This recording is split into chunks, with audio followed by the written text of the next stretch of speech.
Hello and welcome to The Big Picture. Today marks the completion of 10 years of one of the most ambitious schemes aimed at removing poverty, the Mahatma Gandhi National Rural Employment Guarantee Act. In these 10 years, the expenditure on the program has been rupees 3.14 lakh crores, generating work of 1,980 crore person days. Considered one of the biggest social welfare programs in the world, this program aims at guaranteeing work to people in rural areas for 100 days a year.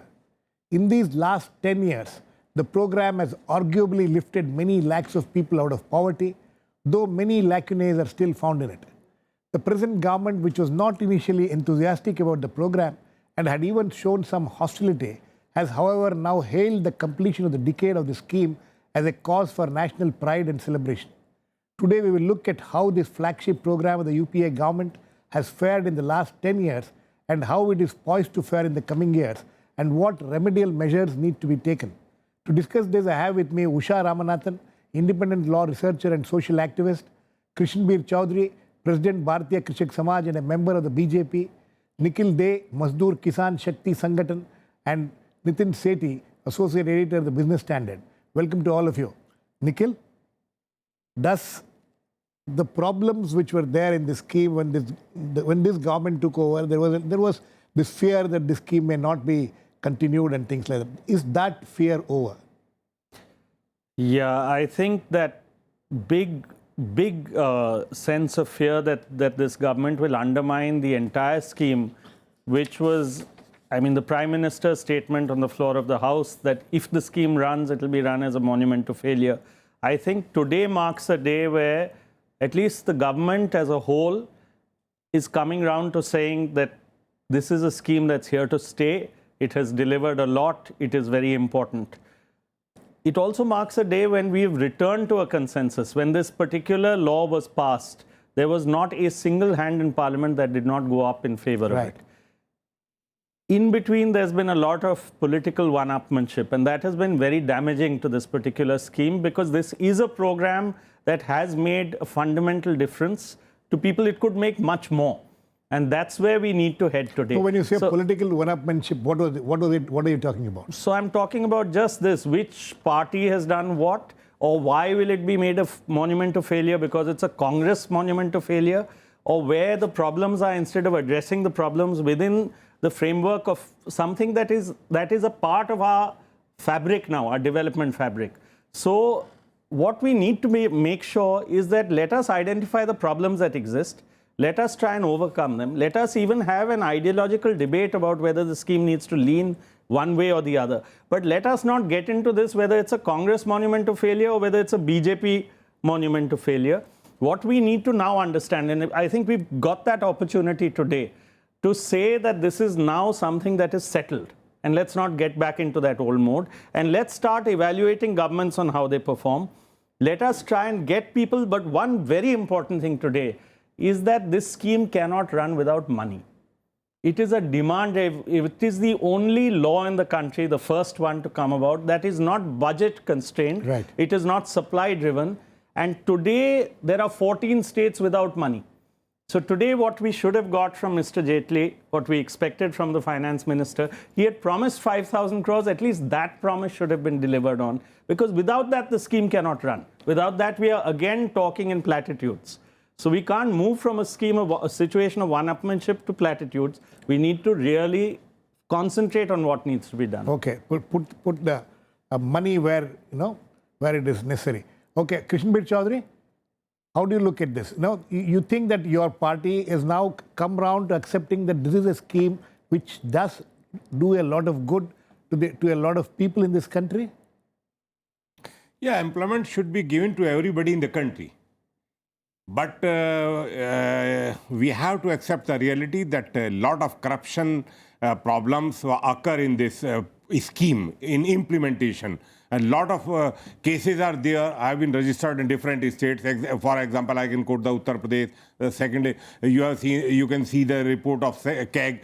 Why the whole money is being allotted for earthwork?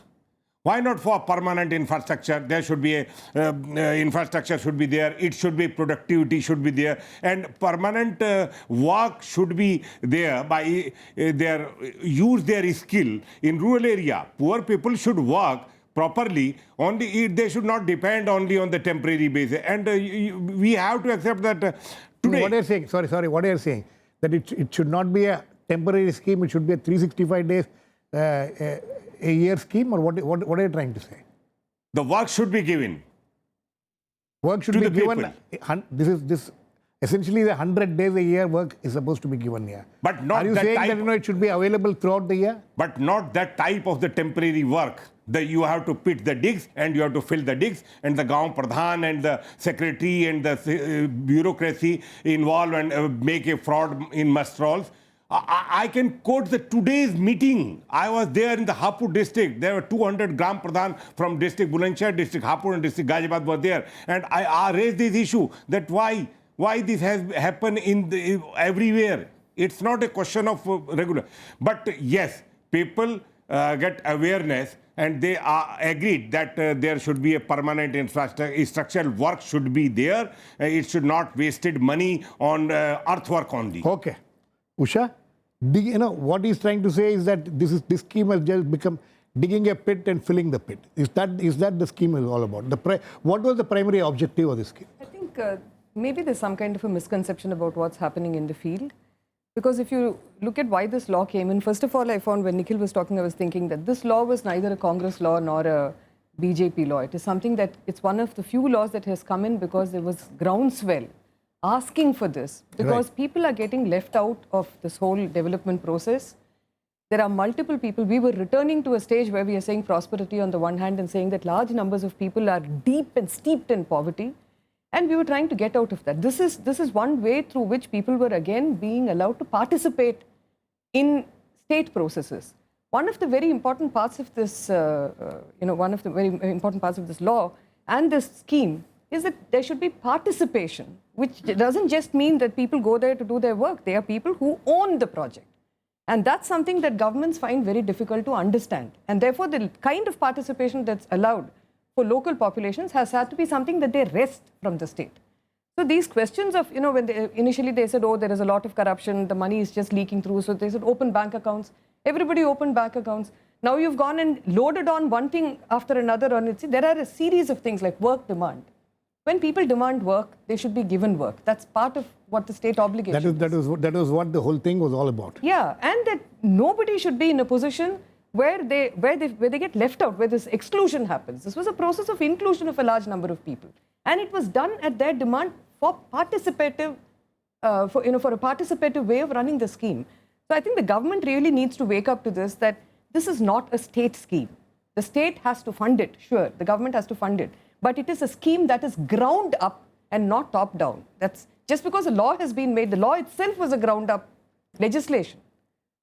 Okay, so no, but as far as the primary objective is concerned, has that primary objective been met? I think from all the opinions that you get across, and Nikhil has been on this yatra where they've been doing an enormous amount of work and talking to people and finding out what the issues are, you'll find that, and you go anywhere actually, you'll see it, that this is the lifeline that keeps people going, and it's improved lives enormously on the ground. And that is the test of the scheme. Nikhil, primary objective, how much has it been achieved? So the primary objective has... Primary objective was to, tackle the issue of poverty. Yeah, so rural poverty. So I think one very important thing that's happened today is that today at least we can hopefully rest and say this will not be undermined in the years to come politically in the immediate years. Now we need to make sure that the primary objective is properly achieved.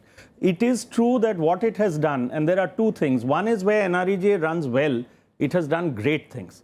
But where NREGA doesn't run well, it has given bargaining power to people. It's given them dignity in the other labor. It's acted almost like a market mechanism. That's right. And therefore it has changed the whole face of rural labor and rural India. And I'm a little bit, I think it's ironic that someone from the Bharat Krishak Samaj, agriculture is working with earth. The products of agriculture come out of earth. So you need good earthworks and you need good other works. No, his point is, which is not only him, but a lot of people during these last 10 years, we have heard this criticism that it is all about digging pits and filling No, but that's not true. And again, as Usha said, if the plans are made by people, their own fields, which are earth fields, will improve greatly. It will become far more productive. But there are problems. There are problems from the bureaucracy. There are problems from the political establishment. And that is where people want the scheme desperately. Today, the Rural Development Minister of State for Rural Development said, wherever I go, people ask me, we hope you're not closing the scheme. And he said, I want to say we are not closing it. There's no such fear. So he himself knows how much people desperately want it. That lot is not yet powerful enough. They need to be empowered further. And this is one of the means of empowering them, certainly. So yes, the first objective of it being here to stay, that people have a right to work, some modicum of a right to work, has certainly come to stay. It needs to be established much better. And now perhaps we can start working on together evaluating where are things that need to be improved, where are things that need to be changed in some form or the other, and which are the things that need to be strengthened so that we'll properly establish the right to work. But yes, the basics are still important. Nitin? No, after this, in these last 20 months, the way this government has, addressed this scheme itself, and now it has come to a stage where today it's very heartening to see the kind of response of this government about the scheme.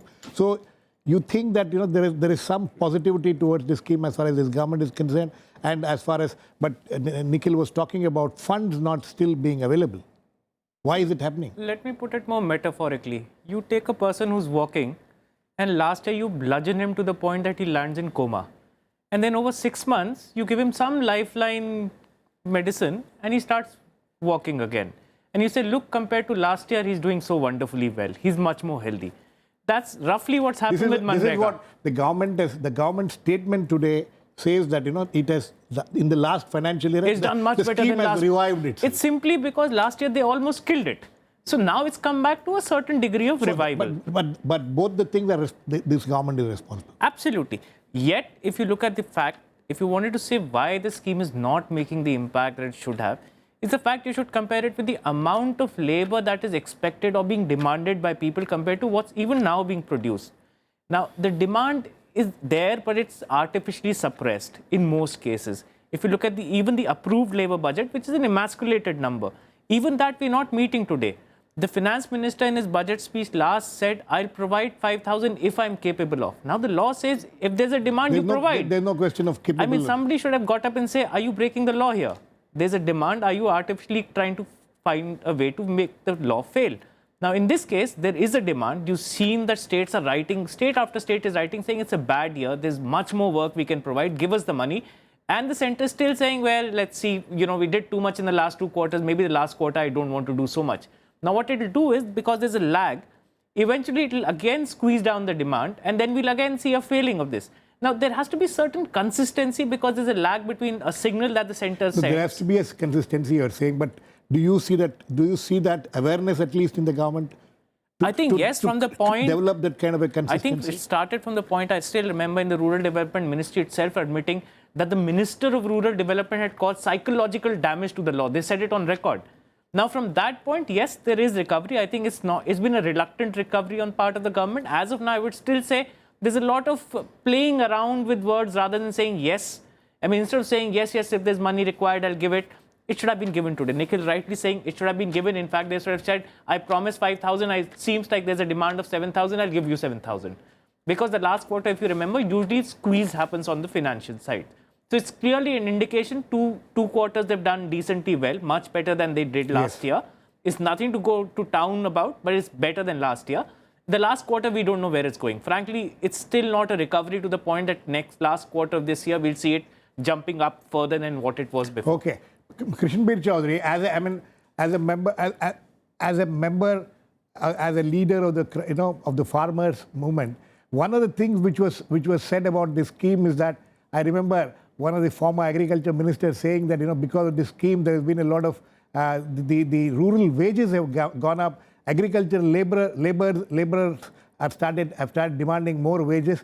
You think that isn't that a positive development which has happened, which is a spin-off benefit from the NREGA scheme? When they are getting the money, for small jobs. There is no question of infrastructure there. They are getting just money. In fact, So what are you trying to say that this scheme should have been used to create infrastructure?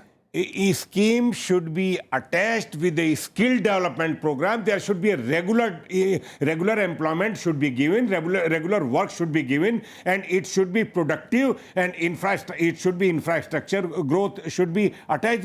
There is no social impact assessment of 10 years. If you see what happened in the last 10 years, and now after opening the Jan Dhan bank accounts, the money is being deposited in accounts directly now. Previously, the Pradhan were taking the money directly in their pocket and they're just filling the must rolls. Fraud were being done practically. Has that fraud stopped now? You think yes, the fraud I has agree. stopped? That labor demand has increased. No, has that for fraud agriculture. stopped? No, Mr. Chaudhary, has the fraud stopped?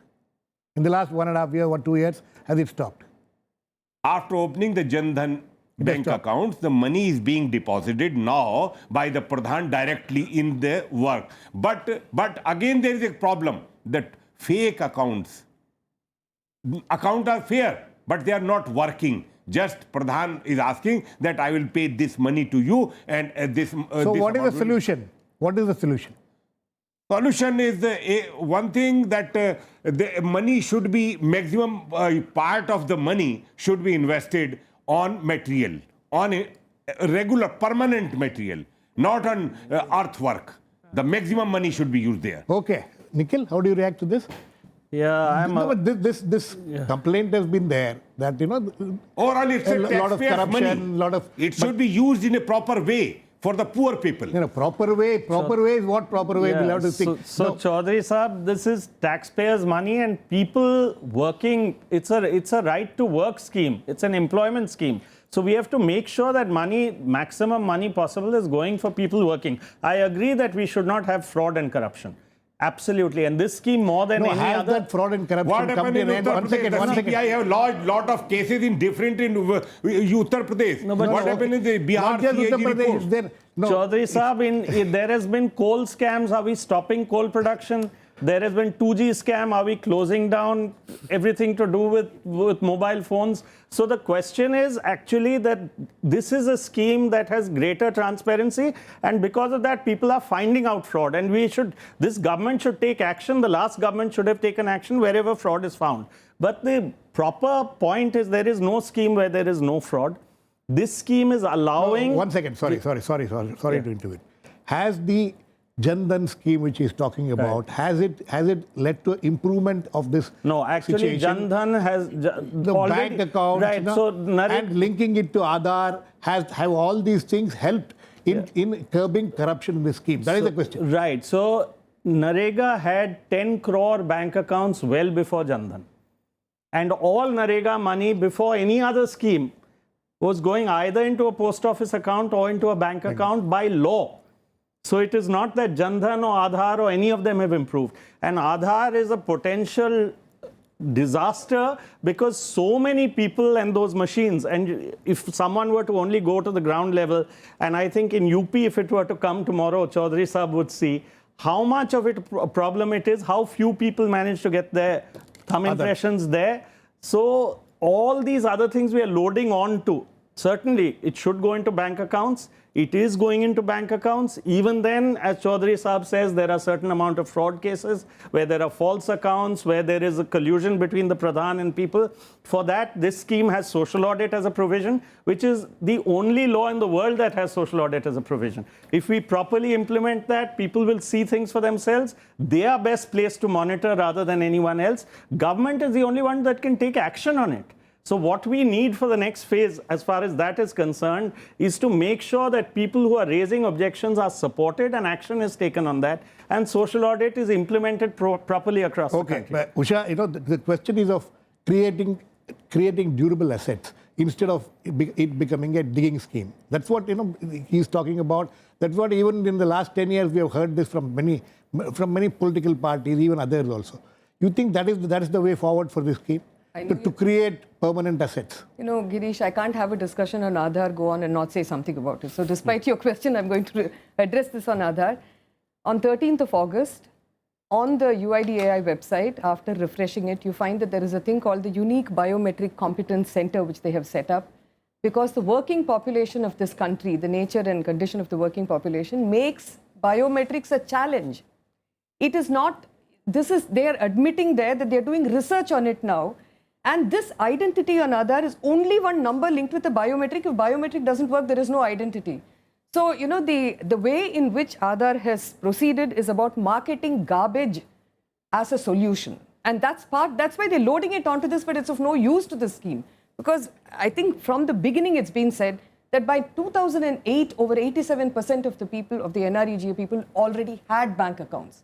Money was being paid into bank accounts. These are things that have been said about employment guarantee schemes over the years in multiple kinds of exercises. It's just being parrot-like repeated time after time after time. We are not acknowledging the change that has come in. The change that has come in, for instance, the fact that this law came in. So this Jan Dhan scheme has no impact. This Jan Dhan scheme, I mean, I really wish the Prime Minister very well.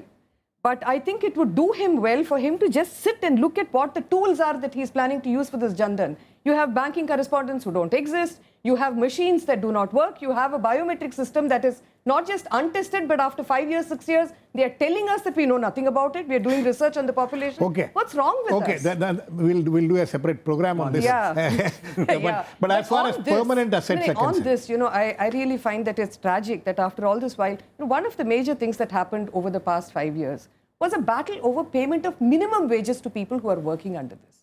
Now, we don't have, you know, regulators don't want to regulate. That's why we had to bring in a thing like social audits saying, all right, we'll do it with the community and we are not going to depend upon some regulator from somewhere coming in and doing it. Like, I completely agree with Nikhil that social audit is a very good answer for grassroots level control over projects of this kind. That's the only kind of thing that will work. That needs to be... Transparency. They've already worked on transparency walls. Why is this not being seen? These are good examples. They are the kinds of things that you want to move towards. So that needs to be, you know, kept going. Yeah. Nitin, the government is today talking about, you know, sustainable assets to benefit the poor. The focus in the coming years will be to create sustainable benefits to the poor. What does it mean? Well, if I could use slightly not nice words, it's pretty much bullshit. I mean, this word, whenever the government starts using phrases like sustainable, etc., you need to say, sustainable what benefits. does it mean? What does it mean? Does it mean? Now, for me, no, 1 second. Does it mean that, like Krishnabir Chaudhary is talking about, creating permanent assets or creating permanent infrastructure? Again, look at the phrase. Instead of it becoming a digging the whole scheme. Now, again, Girish, you have to look at the phrase, infrastructure. For a villager who doesn't have a well, having a well is infrastructure. Yes. Having a pond is infrastructure. Right. Now, typically, if you can't do that simple well good, then obviously building a bridge where you have a contractor involved who has a clear interest in making some money out of it will be no less corrupt. So the point of solving the corruption issue is not with the kind of infrastructure. He might, for his area where it is slightly more developed, want a different kind of infrastructure. I, who might come from a tribal belt, might be very happy with even having some minor forest produce being grown out of it. That's fine. But the level of corruption does not change with the kind of assets you do. That changes with the level of transparency you have. Yes, Nikhil. You know, what is the kind? You know, Yeah, I want you to, because you have seen at a grassroots level, is that what the people also want? So there are two things, Girish. Nobody says that don't have bridges, but don't put bridges onto this scheme. Have a bridge scheme. Have an infrastructure scheme. This is an employment guarantee scheme. This is why not use the employment guarantee scheme to build this kind of permanent assets? So that's the second thing. The second thing is, what is a permanent asset? A permanent asset is a farmer who has a non-arable piece of land, a fallow piece of land, converted into a productive piece of land. What can be better for Chaudhary Sahab, who is Krishak Samaj ke Adhyaksh? What can be better than that? That a person who has a plot of land, a allotee, 40 lakh such acres have been identified in Andhra Pradesh and Telangana on which work is taking place across the country. People are saying, and even the Prime Minister and his various schemes require irrigation facilities, require greater productivity in agriculture, require, today the Finance Minister talked about agriculture and us putting money into agriculture. Where will we do it? Here, when people working with their hands with the earth. Agriculture is earthwork.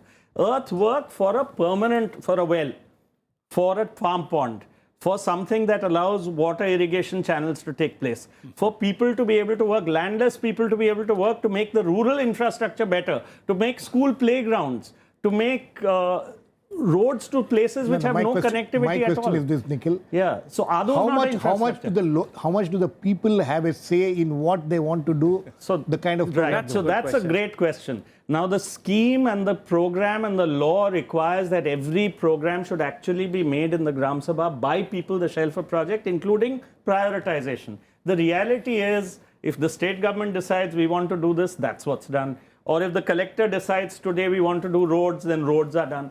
Which some good roads are made, many places not good roads are made. So we need to really have, and some effort has gone into that, into the planning process, into prioritizing works, into really empowering people to at both ends, in the planning process and at the social audit process, to have control over these mechanisms and decide Mr. what work Chaudhary, is to be done. would you agree that that is where the focus needs to be? The government needs to probably give the local people the authority, to decide what they want to do, instead of somebody telling them from the top that this is what needs to be done. There are 17 schemes. The funds is being provided to the rural village panchayat, and many schemes in all over the states is not being implemented at village level. Why? Because they doesn't know. Who doesn't know? The village people. Village people doesn't know. Yes, So yes. you You what will is surprise. You so will you are saying surprise. that the collector should tell them what they should do? different schemes. Adding every government adding plus one. So what is the solution? There is a separate fund. No, what is the There is solution? a separate fund for roads, separate fund for drainage. Mr. Chaudhary, what is the solution separate as fund far for drinking water? as far as Manrega is concerned? What is the solution? You think that it should be. Who should decide what should be done? I personally think that it should be linked with the river linkage program. If the government wants only the earthwork, then earthwork needs in linkage of river. There, maximum work is there. but who should decide? Not in the villages. Mr. Chaudhary, who should decide? Should the local people decide? Should the collector decide? Who should decide? The local people should decide. Oh, local people should decide. Local people should decide Usha? that what type of work should be done by the money of that Manrega, the huge money. The warehouses should be made, the school should be made, or the primary health center should be made, or the water tank should be made out of that money. Okay. Usha, is that the way forward? No, I think the last part of what Mr. Chaudhary was saying about people being allowed to make decisions and deciding what their priorities are makes a lot of sense. But preceding that with saying that interlinking of rivers should be done by the local populations, I think the politics of this whole thing of interlinking of rivers is getting completely lost. Okay, and there's one thing though I want to say. This idea of treating, I know that the MNREGA is about the poor and it's about the rural poor and it's about trying to get them, to get at least a base level being assured for them by the state.